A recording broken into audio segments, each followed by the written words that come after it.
ఇవాళ నేను మీకు మాట ఇవ్వదలుచుకున్నా, కోటి మందిని 5 ఏళ్ళు తిరిగే లోపల కోటి మంది ఆడబిడ్డల్ని కోటీశ్వరులను చేసే బాధ్యత కాంగ్రెస్ పార్టీ ఇందిరమ్మ రాజ్యం తీసుకుంటుంది.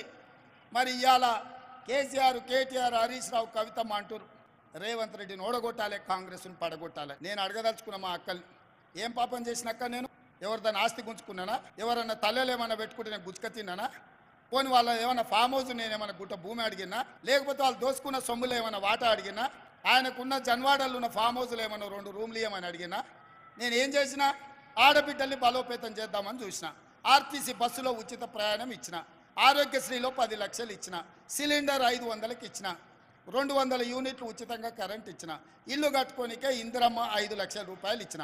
ఇవాళ 1,00,000 మంది ఆడబిడ్డల్ని ఇడికి పిలిచి కోటీశ్వరులను చేస్తాం, మీరు 63 లక్షల సభ్యులు సంఘాలలో 1,00,000 మంది కానీ 1,00,000 మందిని కోటీశ్వరులను చేస్తానని నేను చెప్పిన.